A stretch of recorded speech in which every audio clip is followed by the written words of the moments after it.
de biserică, ce înțelege dumneavoastră? Dumneavoastră e student? Ce înțelegi prin cuvântul biserică? Un loc unde... Casa lui Dumnezeu. Cum? Casa lui Dumnezeu. Da, adică o construcție, adică spui că când auzi biserică, e o construcție în care se fac niște servicii. Să zicem servicii divine, religios. Asta e înțelegerea ta. Crezi că dacă asta, numai asta? Da. Ei nu. Nu asta e biserică. Asta e deșelere. Și un local. Biserica este comunitate.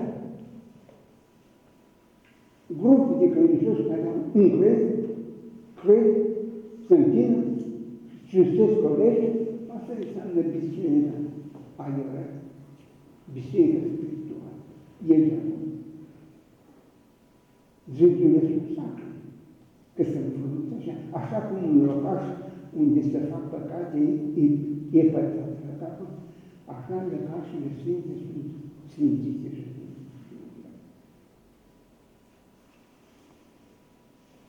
cum înțeleg? Grupul, un grup de bărbați care crede în Hristos, crede în Dumnezeu, care crede în sufletul viața toată. Acesta este biserica vie a lui Dumnezeu. Voi sunteți biserica lui Dumnezeu. Ce Dumnezeu? Spune-mi și mie părere. Care a cunoaște înseamnă cunoaște noi. Necunoaște înseamnă necunoaște. Ei, de aceea e bine că avem dreptul să citim, avem dreptul să ne informăm, să ne documentăm și în probleme religioase, numai în probleme economice și sociale. Pentru că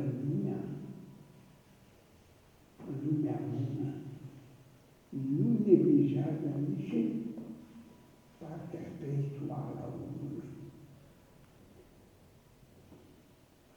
E tot atât de importantă religia, cum e importantă apa sau toate să rămână.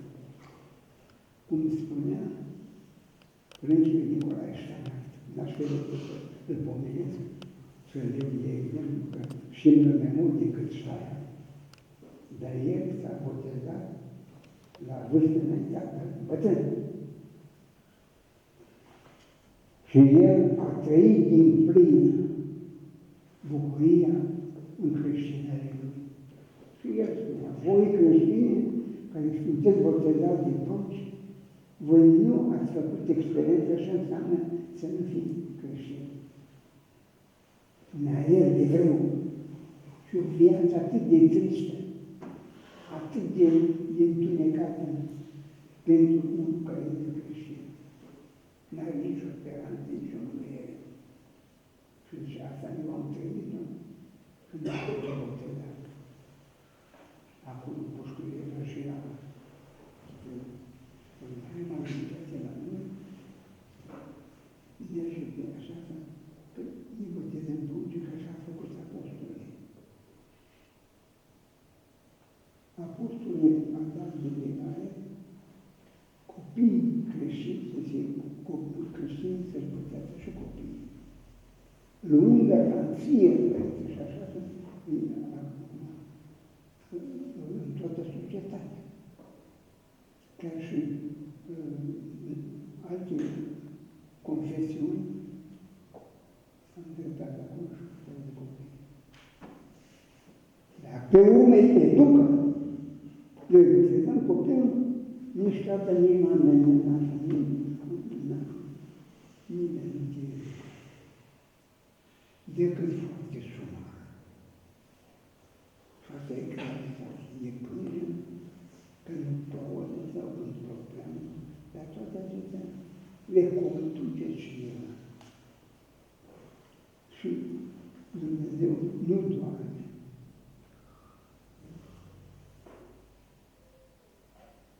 Da. Deci, iată ce înseamnă biserică. Că suntem fiii bisericii. Că noi avem biserica apostolică. De ce zicem apostolică, oare? Zicem apostolică pentru că noi nu am fost încreștinați, cum am fost încreștinați răușă, cu cuvântul. Și ce înseamnă cuvântul? Zbiște-vă copii. În Rusia, la voievodul Vladimir, cu zbiște glota și eu trecut în Nicol. Și zice, Sfințele Botezat. Cu zbiște. Nici n-a fost botezat cum a fost botezat în Ungurii. În anul 900 era necreștin, era pământ, se înclina la soare. A fost botezat forțat poporul și a rămas cu caracter de oameni cu seama. Rădăciunea este păgână. Dar noi n-am rădăciunea noastră, nu-i păgână. Noi am fost creștini înainte de a fi creștini. Strămoșul nostru era creștin înainte de a fi creștin. Cum? Nu mă întrebați cum. Pentru că strămoșul nostru n-a fost idolate.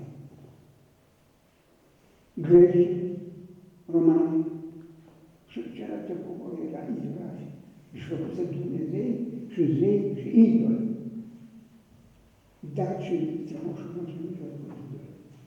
Ei credeau în Dumnezeu din cerul, într-un Dumnezeu viu, și îl credeau în suflet și în viață strămoșul înainte de fi creștin. De aceea, creștinismul la noi s-a pus foarte ușor.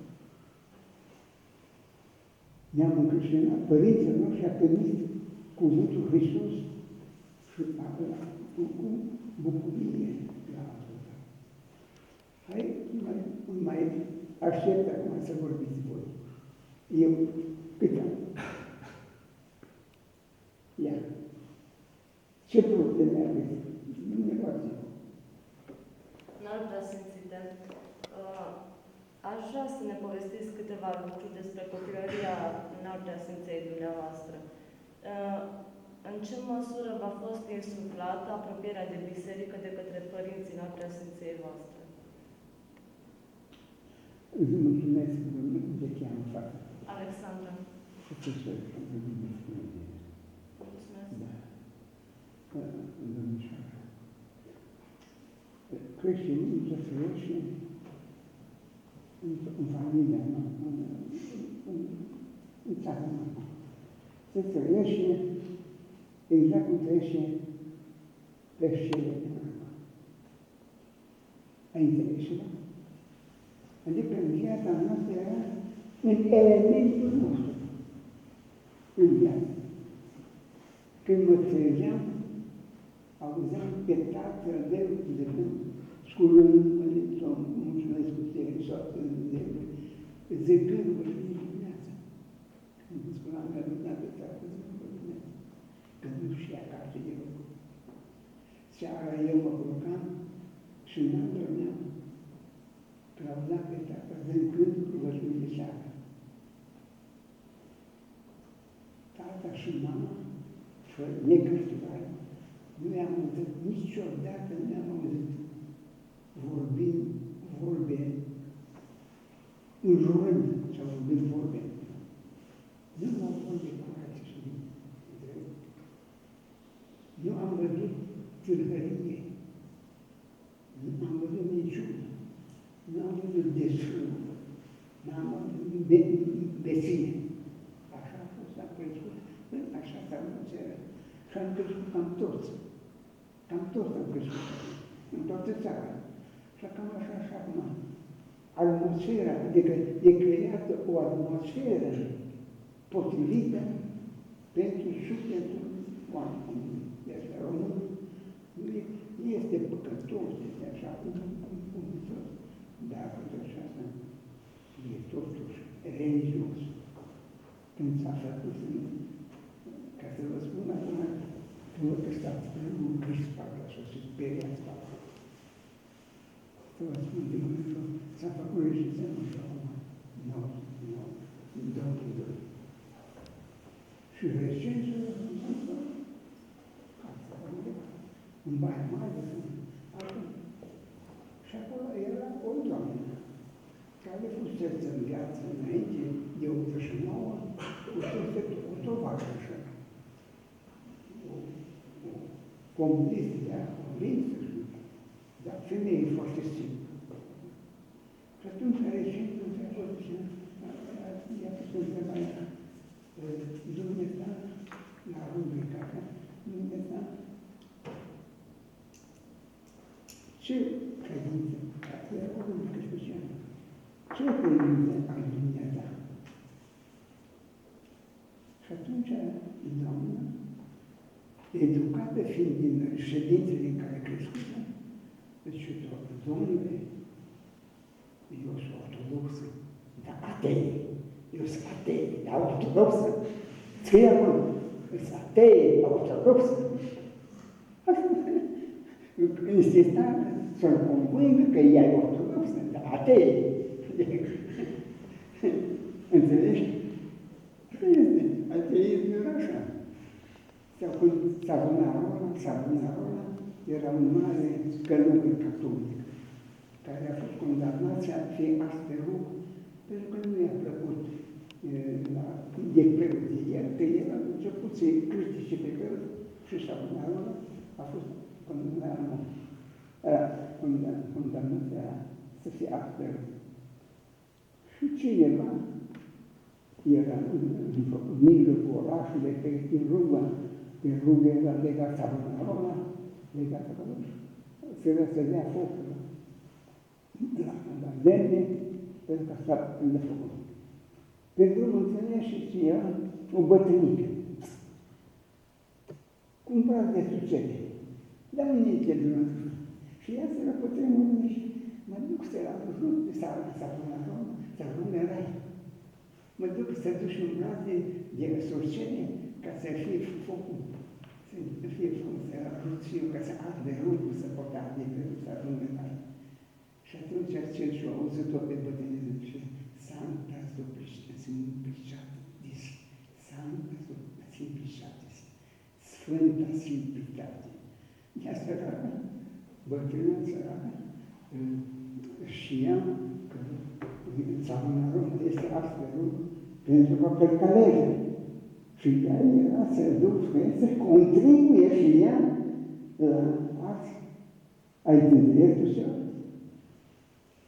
Înțelegi? Asta este Santa Simplicitate.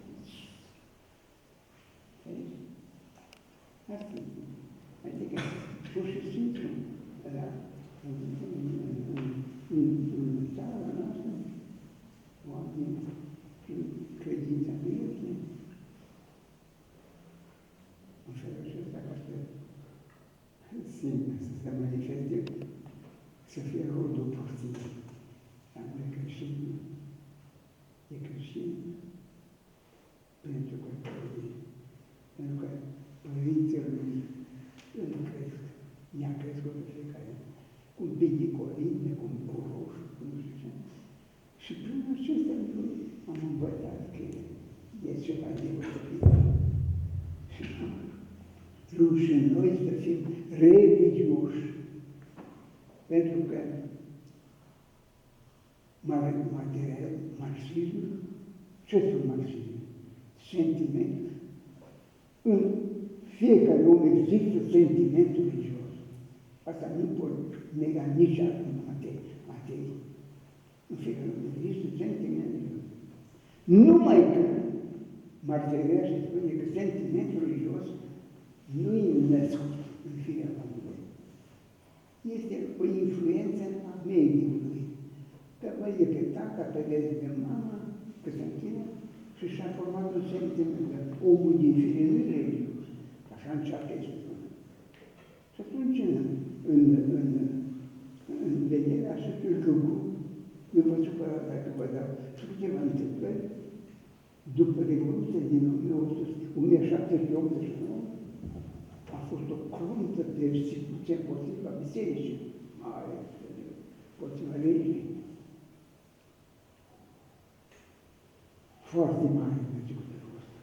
Am fost la locul unde a fost decapitație, a fost ghilotină, ne tăia capul de oameni.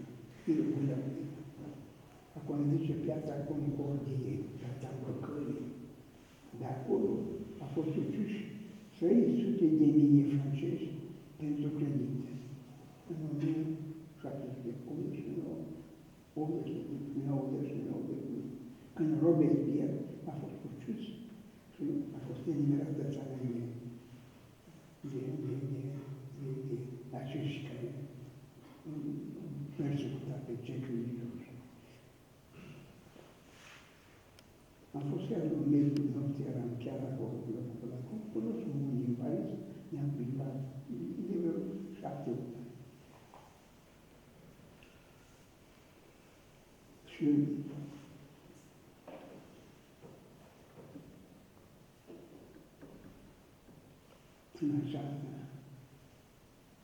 în această epocă a fost de acolo până apoi lupta împotriva bisericii și a lui Hristos de acolo. Iar în Academia, în Parlamentul francez, era totul.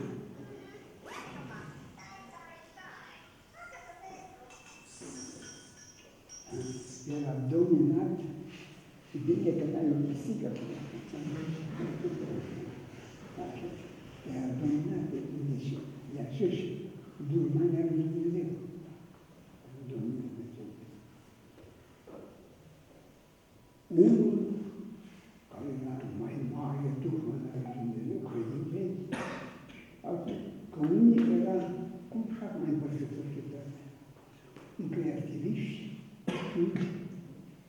evoluționiști, marxiști evoluționiști, că societatea s-a dezvoltat, suntem întâlniți prin evoluție, noi credem că s-a dezvoltat religia, creația a fost creată de Dumnezeu. Ei, pur și simplu unul dintre care era în Parlament mai teribil împotriva religiei, voi arăta, voi dovedi că sentimentul religios nu e născut în fiecare om. Și sentimentul religios se formează datorită societății. Așa, în comunitate. Și zice, voi aduceți două altfel. S-a reținut în Parlament, a trecut câțiva ani. Și el a mers la un domeniu, de un castel undeva în Franța, și a luat un copil la naștere, l-a dat în seama unor femei care servea pe acest savant, îi servea. Poate că e cam greu să mă urmăriți. Acest savant a crescut acest copil. Un negresă, o femeie negresă din Franța, care îl servea, i-a crescut un copil, dar să nu-i vorbească despre credință niciodată nimic. Eu înțeleg. După 16 ani, copilul a crescut, tânărul a crescut, educat, el, savantul a crescut, educat. Într-o dimineață, când s-a sculat, savantul a căutat în dormitor, copilul tânărul, era 16 ani, nu mai era în dormitor. Și a întrebat pe femeia de serviciu, unde e tânăr? Deci a ieșit la plimbare. Și s-a dus la plimbare. S-a dus savantul, profesor. S-a dus să-l caute în domeniul. Așa. Pe alei de acolo, undeva într-un loc frumos, unde se găsea un loc cu soare, cu fața către răsărit. De la distanță, stăpânul vorbește cu băiat, îngenunchiat și să adora soarele. Și murmura acolo copilul, tu cel ce lăsai soarele, spune-mi, cine ești? Cine te-a creat pe tine?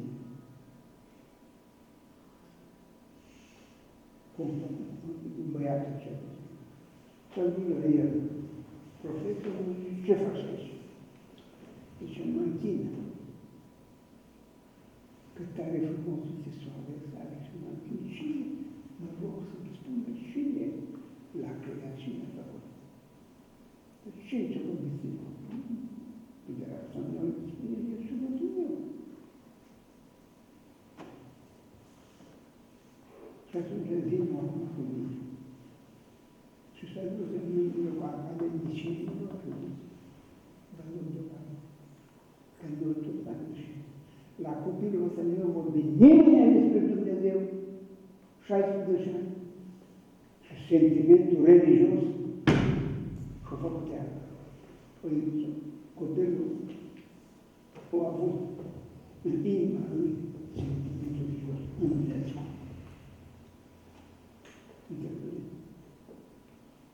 Așa că de aceea, firea noastră este născută.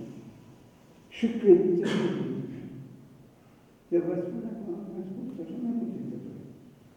Vine o fetiță la un magazin unde obiecte bisericești. Îl rog pe vânzător, te rog să-mi vreau să cumpăr icona asta, că era o icoană frumoasă cu Sfântul Gheorghe. Vreau să o cumpăr. Dar fetița de bani de 15 ani, așa în bani are. Zice, da, domnule care era vânzător, dar eu sunt ateie, da, eu sunt ateie. Dacă atunci ce cumpăr icona asta? Vreau să fac cadourile la profesorul nostru de religie, cât tare frumos ne vorbește și mi-e foarte drag. Profesorul de religie, nu știu, eu să-i duc o iconă cadou. Înțelegi? Dar satei, mi-a rămas în sufletul adânc rănit, iată un fleac ce înseamnă influența negativă a celor 50 ani de materialism. Un scam de asta de fată, că eu sunt atee, dar totuși sentimentul de lux era adânc în sufletul ei și el poate să-l convingă pe vânzător că e atee, dar totuși iubește pe profesor, că profesor de religie, că e foarte frumos de vorbește și că e foarte îndrăgostită de profesor de religie. Deci sentimentul nostru să ne fie frică că va dispare religia. Nu e vorba. Când va dispare ultimul om, atunci va dispare și religia. Când există un om viu pe pământ, până atunci există un împlinitor, iubitor al Dumnezeu. Chiar dacă îl făcește. Să vă dau, continuu. Ați auzit de care a grăbit și anul, așa e? Cine vă spune? Da, și ce? Cine a grăbit? Și să spune, spuneți în care nu știți cine a grăbit? Ați făcut română la Liechtenstein. Ați făcut sau nu ați făcut? Scriptul român. Ia să nu da, cine e? Un scriitor. Da, un scriitor. Care are o mulțumicăți foarte multe. Înțelegi? Ai știut asta, știți asta de tot. Ca Gâlbițanu, era preot. Agrăbiceanu era preot. Și tata lui, Agrăbiceanu, era pădurarul domeniilor mitropoliei greco-catolice de la Blaj. Tatăl lui Agrăbiceanu, pădurar. Dar el era absolut pădurar. Agrăbiceanu a crescut într-o atmosferă în casă care nu era înțelegere între tată și mamă. Și atunci, Agrăbiceanu spune, eu am fost ateu până în anul 2, am făcut teologia la Blaj, la Academia Greco-Catolică. Până anul 2, eu zice, eu am fost ateu. Și abia în anul 2 a fost așa o revelație. Nici a târziu nimic, am zis să zic tot. Dar eu am făcut liceu, am făcut 2 ani de teologie la Greco-Catolic la Braș și eram materialist. Dar după 2 ani de zile, când am în anul 2 de teologie, atunci am avut un șoc.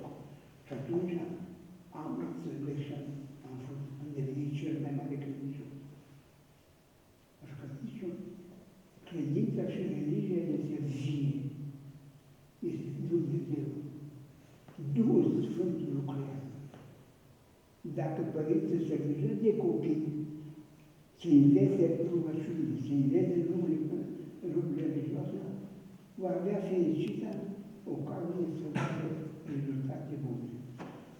Dar după aia care este familie în care fetița, altă fetița este religioasă, dar trebuie să meargă pe furiș la biserică, pentru că mama și tata ei, foști tovarăși, nu-i permite fetița să zică rugăciune și nici să meargă la biserică. Și fetița trebuie să meargă pe furiș la biserică.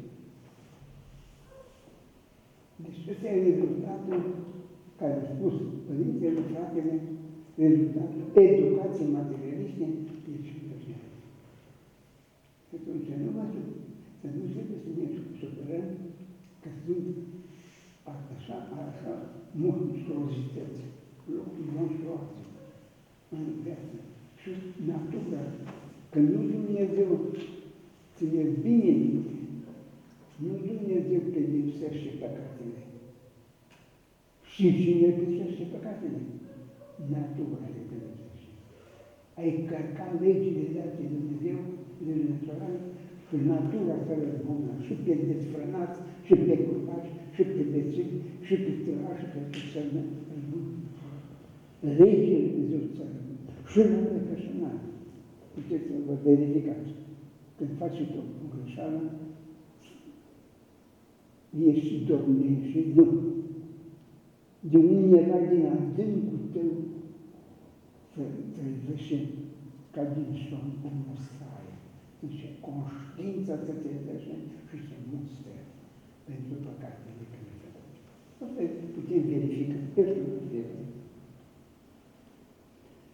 Mai spuneți-mi. N-am tras în țara noastră, când stăm înainte la Dumnezeu și ne rugăm, ne vin în minte gânduri viclene. Când stăm înaintea lui Dumnezeu și ne rugăm, ne vin în minte gânduri viclene.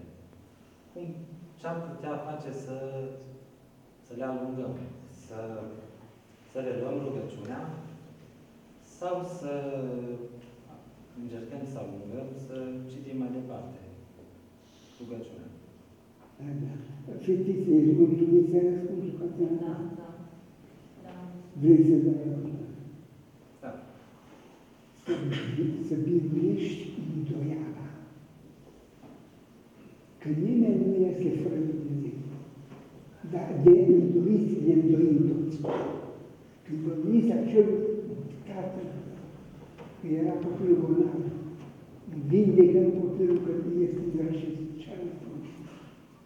Crezi că ce-a răspuns? Da, Doamne, cred, ajută-mi necredințul mele. În fiecare om există și puțin întuneric și puțin lumină. Există, lucrează satana, frate. În lume, în spațiu, există două forțe spirituale. Duhurile rele și duhurile bune. Și atunci, duhurile rele bune încearcă, trezește în tine dragostea de Dumnezeu, credința, și Duhul și rău îți se folosește îndoiala, necredință. Și trupul ajută, nu cândva, cu păcatele desfrâne, înstrăinează pe Dumnezeu. Tânăria însenează pe Dumnezeu. Adică păcatele însenează. Și atunci noi trebuie să rezistăm, să luptăm împotriva păcatului, împotriva greșelii. Cădem, că se discutăm, Mântuitorul ce zice? De câte ori vei cădea, scoală-te și te vei mântui. Așa zice Dumnezeu. Să nu dezvăluiești niciodată. Exact atunci când nu se dezvăluiește. Cetățean din Baia Mare, din la Ministera noastră, care a spus, am avut un șoc, probleme religioase, și m-am vindecat. Dar m-am bolnăvit așa, nu știu, de îndoială de asta. După această desfăgare de cui, s-a spânzurat fratele tatălui. Zice, din nou a venit. O spaimă în mine, o frică în mine, și am venit să vă spun ce să mă fac. Roagă-te și pățește, ca așa de Hristos. Rugați-vă și postiți când aveți ispite. Este. Nu cedați, nu cedeți. Înțelegeți? Nu cedeți. Ca om nu cedeți. Te lupți împotriva răului. Te asociați cu de bine. Că fiecare dintre noi știm ce bine și știm ce rău este. Și atunci, făcând faptele bune, scăpăm din îndoială. Este, de exemplu, cazul cu Toma, zid necredincios, dar tot au fost necredincios pe toți. Dar el vroia ca să empiric, mult așa, să primească el. El în viață și tot, nu se îndoia. Dar el totuși îl depășea. Era prea mult până de când l-am văzut cu murit pe cruce și totuși în viață. Și s-a retras din apostol. O săptămână n-am mai stat cu ceilalți apostoli. Că era frământat de îndoială. Îndoială, păcatul cel era îndoială. Că și Satana, când s-a făcut 7, îndoială o strecurat în suflul la Anaușeva. De ce nu mâncam în pomoană? Că cuvântul Dumnezeu, dacă mâncam cu moarte în mâine, vom mințit Dumnezeu neadevărat. Toată Satana. Ne-a băgat în îndoială în trupul de Anaușeva. Îndoială. Și Toma, la 8 zile, eu, unicând apostol, nu cred de acum în modern. Și atunci, fără ca să nici nu știut apostolii că și-au gândit el în cele 7 zile. Dar atunci, Hristos, nu pentru că eu spun cineva la Hristos că se îndoiește ceva, nu. Hristos, ca tot știitor, ca Dumnezeu, tot știitor, îl Tomul, vină în coață, ia pune degetul în coasta mea și nu mă duce picioare. Și nu fi necredincios și credincios.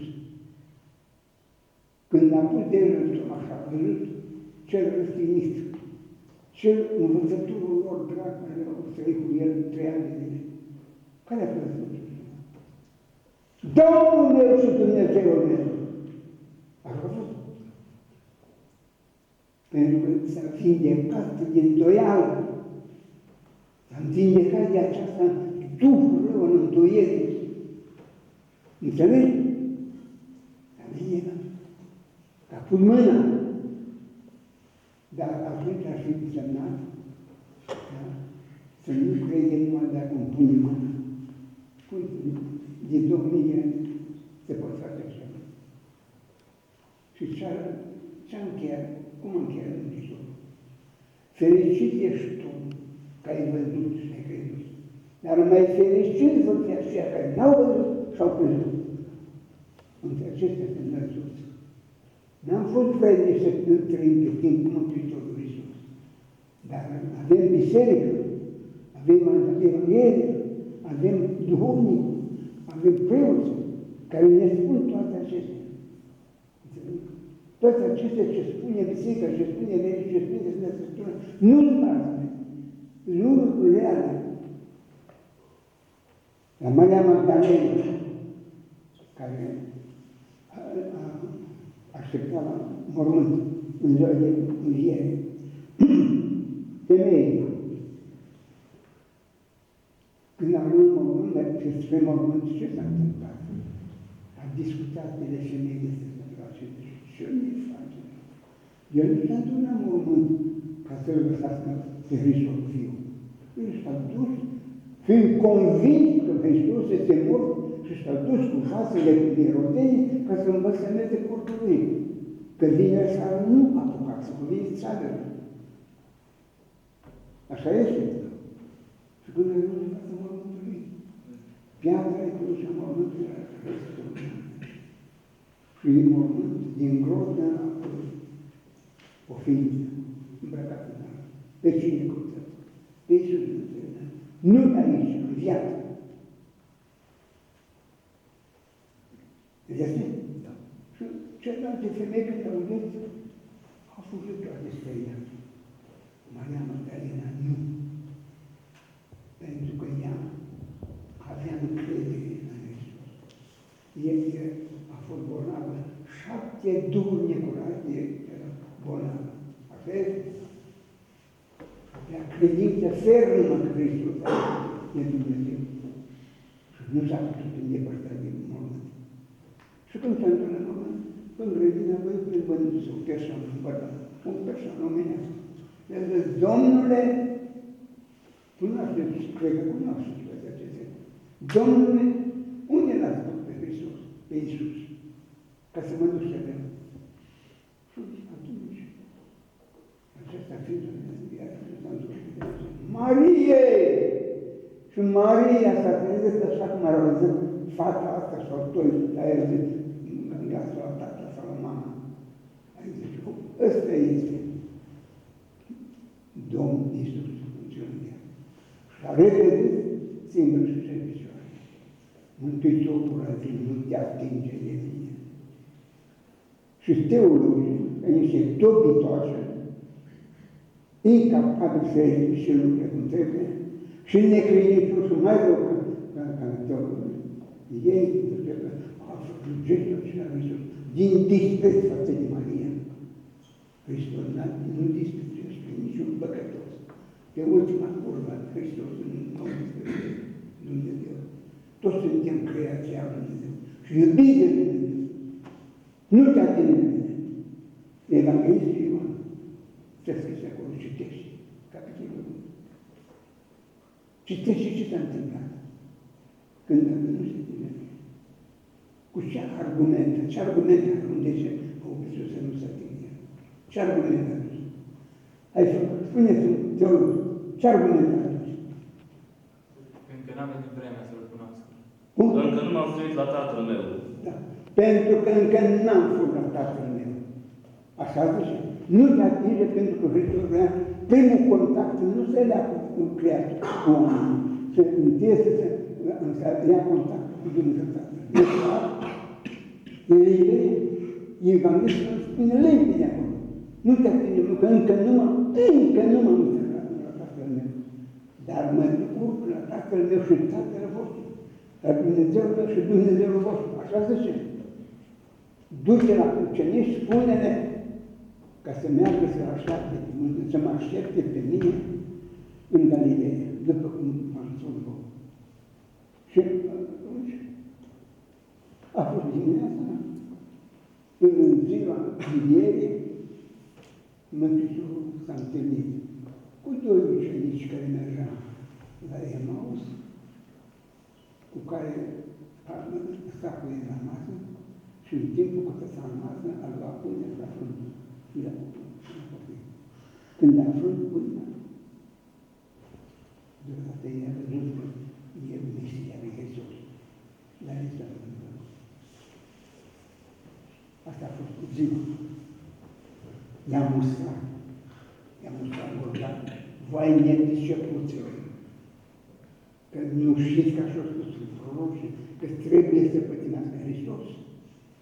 Este? Așa spune. De aceea zic că noi trebuie nu să rămânem needucați.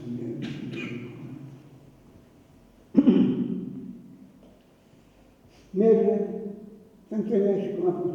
Cum întâlnește? bate ușa, s-a opus cum prins ușa, cum. Că nu știu încuiate.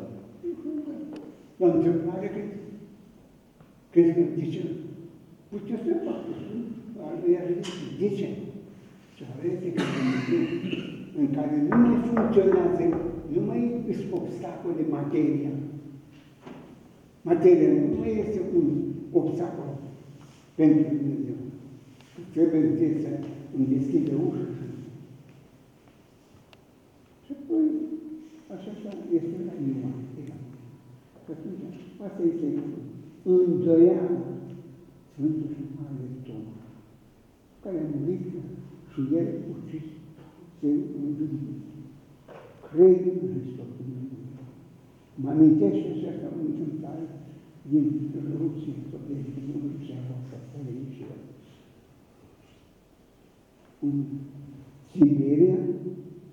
Siberia era în 1936.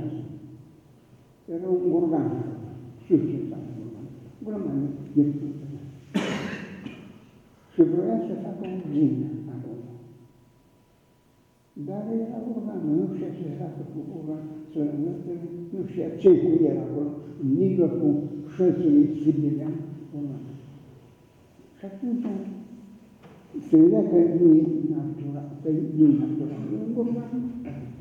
Și atunci, în apropiere, exista o moară în care era un morar, bătrân. Și a chemat soldații și autorității sovietice și a chemat, întrebați pe bătrân, pe morarul, că e bătrân aici de mult, ce-i cu morarul ăsta? Ce-i? Cum e ce bătrân?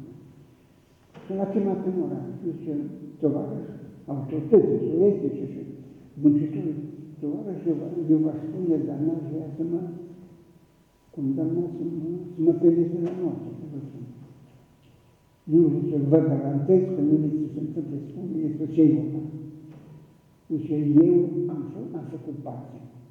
Aici a fost un grup de 60 de preoți, care a fost aduși aici, pe timpul Stalin, 16 preoți au fost. Am fost și eu. Și am fost episcopul în mijlocul ăsta. Și s-a stabilit ca 2 zi să fie pușcat în groapă. Și episcopul ne-am spovedit, ne-am părtășit.